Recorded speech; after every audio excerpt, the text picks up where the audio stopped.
Hai Sobat Tekpang, perkenalkan saya Usi Rahma Firdasari, merupakan mahasiswi Teknologi Pangan Universitas Sultan Ageng Tirtayasa dengan NIM 4444240103. Nah Sobat Tekpang, pernah gak sih kalian makan ikan laut dan tidak tahu bahwa di dalamnya bisa saja terkandung merkuri yang terakumulasi selama bertahun-tahun? Atau teman-teman minum susu dan bertanya-tanya, apakah kalsium yang tertera di dalam label benar-benar ada di dalamnya dan dalam jumlah yang aman? Saat membeli produk pangan, biasanya kita hanya terfokus atau hanya memperhatikan komponen rasa, aroma, tekstur, atau tanggal kadaluarsanya saja. Namun, yang perlu teman-teman ketahui bahwa ada loh satu hal penting yang tidak bisa kita lihat, kita cium atau kita rasakan, yaitu adalah kandungan mineral di dalamnya. Mineral dalam bahan pangan atau dalam pangan memiliki dua wajah yang berbeda. Di satu sisi, mineral seperti besi, kalsium, magnesium, dan seng sangat dibutuhkan oleh tubuh, berperan dalam metabolisme, pembentukan tulang, hingga fungsi enzim.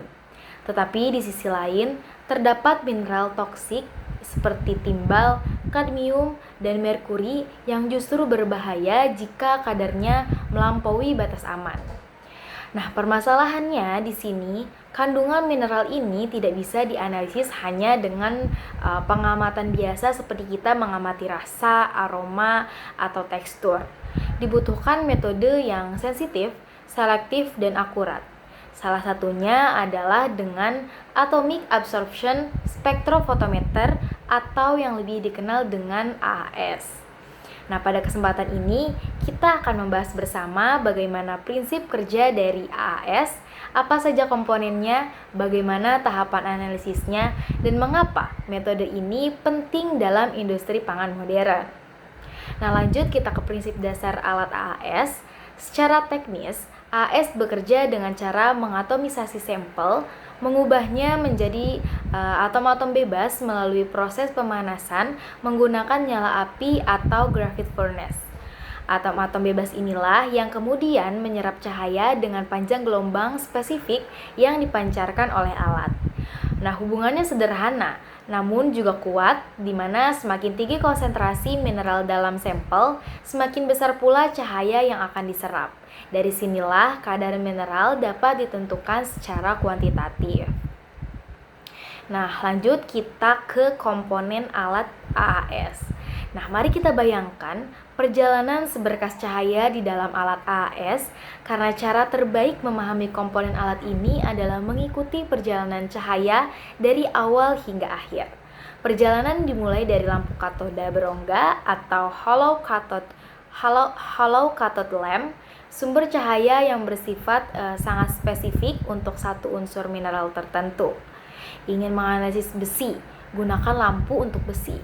Jika teman-teman ingin menganalisis timbal, maka ganti lampunya khusus untuk timbal.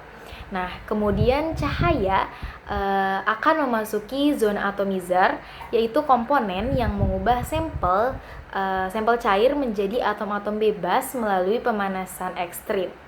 Nah, dari zona atomizer ini terdapat dua jenis. Yang pertama ada flame atau nyala api yang bekerja layaknya komponen gas bertekanan tinggi, dan graphite furnace yang lebih menyerupai oven mini dengan kontrol suhu ultra presisi hingga ribuan derajat Celcius. Nah, kemudian atom-atom bebas tadi menyerap sebagian cahaya dari lampu.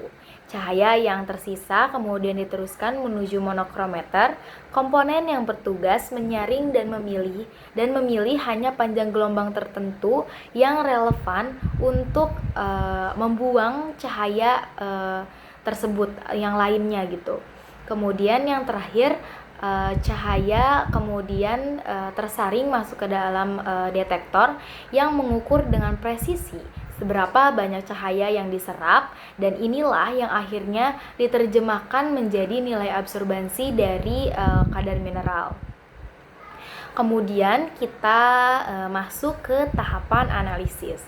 Analisis AHS ini bukan sekedar memasukkan sampel ke dalam alat, tetapi jauh di mana prosesnya dimulai dengan tahapan preparasi yang menjadi penentu utama kualitas hasil analisis. Nah, terdapat dua metode preparasi yang umum digunakan. Yang pertama ada pengabuan kering atau dry aging. Sampel dipanaskan dalam tanur pada suhu tinggi ekstrim hingga seluruh bahan organik tersebut terbakar habis, yang hanya menyisakan abu mineral yang kemudian dilarutkan dalam asam dan dianalisis. Nah, kemudian ada juga destruksi basah atau well digestion, di mana sampel dihancurkan menggunakan asam kuat, biasanya menggunakan asam nitrit melalui pemanasan, hingga diperoleh larutan jernih yang siap untuk dianalisis. Nah, kedua metode ini tujuannya sama, yaitu membebaskan mineral dari matriks sampel, tetapi dengan cara, kecepatan, dan risiko yang berbeda. Umumnya metode basah atau destruksi basah ini lebih banyak digunakan dalam analisis pangan karena lebih cepat dan mampu meminimalisir kehilangan mineral yang mudah menguap.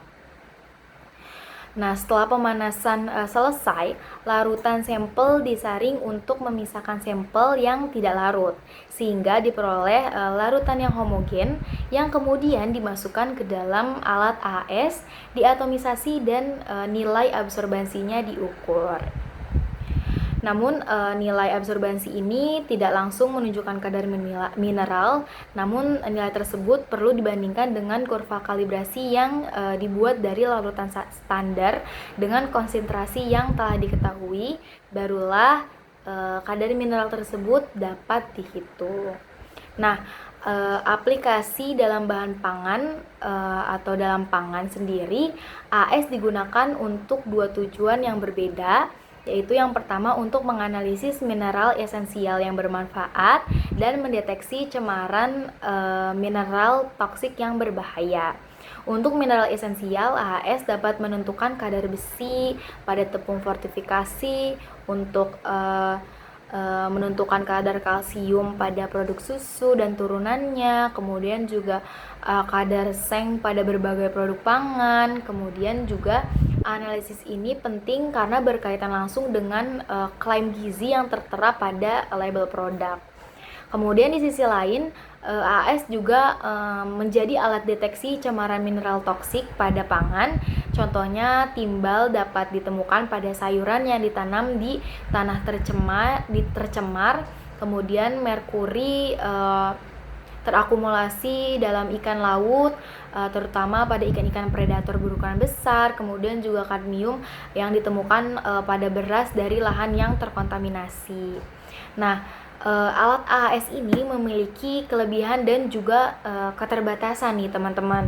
Yang pertama, AHS memiliki sejumlah kelebihan yang menjadikannya metode pilihan dalam analisis mineral pangan.